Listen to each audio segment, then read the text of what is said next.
Yes, Lloyd Register is a global organisation founded in 1760 and very much involved in the classification of ships. But in addition to that, we've got a very comprehensive marine consultancy service in support of our client base. And particularly at the moment, with 2020 coming up, 2020 is very much one of the main subject matters of concern for the industry.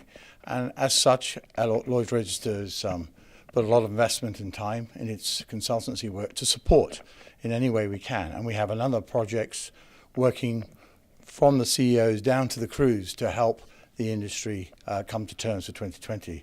But this is along with other very important issues, and one is cybersecurity, and the other being decarbonisation.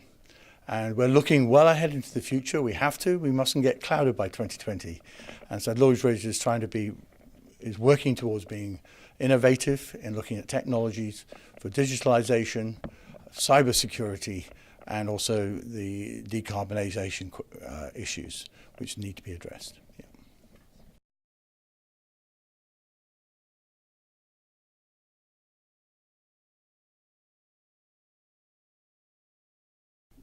In 2016, the decision was made in October, and those 2.5 years have gone very quickly. The industry definitely is moving its gears fast now. Shipping companies are at different levels with readiness, and the encouragement by IMO for shipping companies to develop shipping implementation plans has been crucial for shipping companies to realize they need to plan, they need to prepare, and they need to communicate with all their stakeholders what their intentions are for complying to 2020. There is absolutely no doubt it's going to happen. So the shipping companies need to be ready for that. And it is a challenge for them. It's hard work to communicate what needs to be done. So the implementation plans of revealing a wide degree of ships which are very much ready to take on the challenge, and other ships, some of the older ones with less storage tanks, simple fuel systems, will need quite a bit of modification and preparation. So the investment and time and effort for many shipping companies is a challenge for them, trying to time it. The big challenge is their commercial element of it. The charterers want to continue buying high sulphur fuel, which is the cheap fuel. And how long can they continue buying that? What's the limit? Can they go to December the 31st? Absolutely not, because it's on January the 1st that a ship must be fully compliant on 0.50. So when to change over, and that's the big question. Some companies are already doing that now. Some are already cleaning their tanks. They're way ahead and preparing for a date.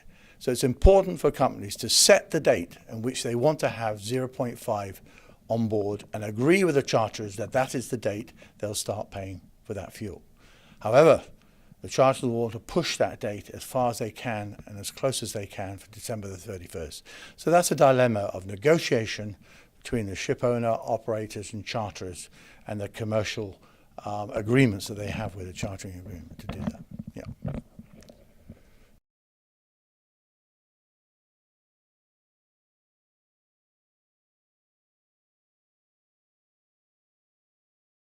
This is a very good question, and what I'm going to say is probably controversial. The way shipping companies purchase fuel today, we've heard a lot about fuel quality. We've heard a lot of problems in the industry heightened by what happened in 2018 in Houston on the incidents. Fuel quality, fuel prices have dictated very much the choice of fuel.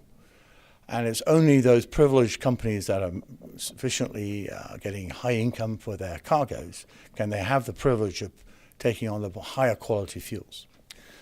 So when a charterer goes out to buy fuel, he's looking for the cheapest on the market.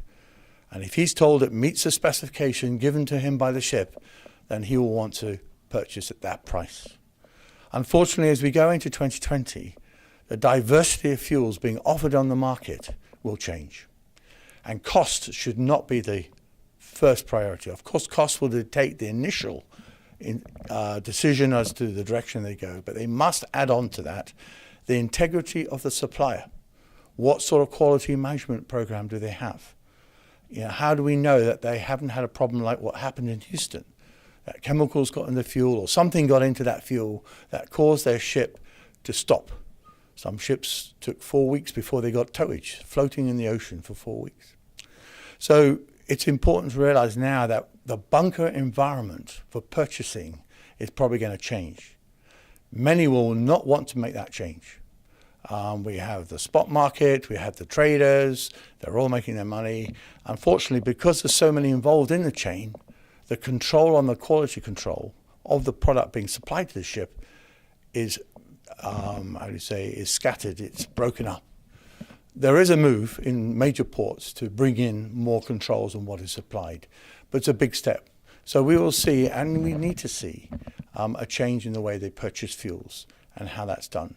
Today, I'm the owner, I charter the ship, and I depend on the charterer to buy the fuel. If I'm the charterer, I will buy the cheapest fuel. If you hire a car, you buy the cheapest fuel. You're not thinking of quality, as long as you meet the specification. Unfortunately, the owner, he may say to the charterer, I would prefer to have, but ideally, if the owner could buy the fuel, he would have more control. And many owners do buy the fuel, and they're the ones that normally have less problems with the fuel because they pay a little bit more and they see the value of that.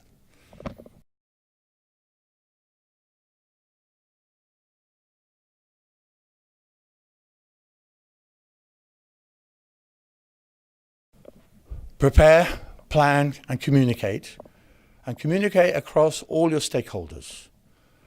We have an industry which tends to sort of divide itself, the suppliers, or they're the suppliers, or they're the owners and they're the charterers.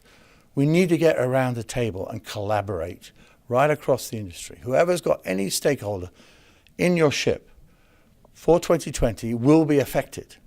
Remember, the supply chain actually has a bigger job than the ship to change. They've got storage tanks, refineries, barges, pipelines, and they've got to get compliant fuel to the ship, and it has to be compliant. Of course, the ship can change, but the fuel they're getting is essentially diesel. It's still diesel coming on board with a slight change of characteristic and variability of it. But that can be quite more easily managed than what a supply chain can have. So the message is we need to communicate. When do I want my fuel? So this transition period or implementation period is a period where communication is crucial. I have seen this between companies now. Companies need to share their experiences. There's too many non-disclosure agreements going out, and people are not willing to take the risk and say, look, I sat in a meeting yesterday, and the companies in that meeting were talking to each other about their experiences, were helping. So, well, we've done this. If you do this, you'll be okay. That's what we want to see in the industry. People talking about a small industry. We're in it together. It will not affect the commercial challenges that companies have. It will enable us to go through this smoothly because we have to do it together, not in isolation.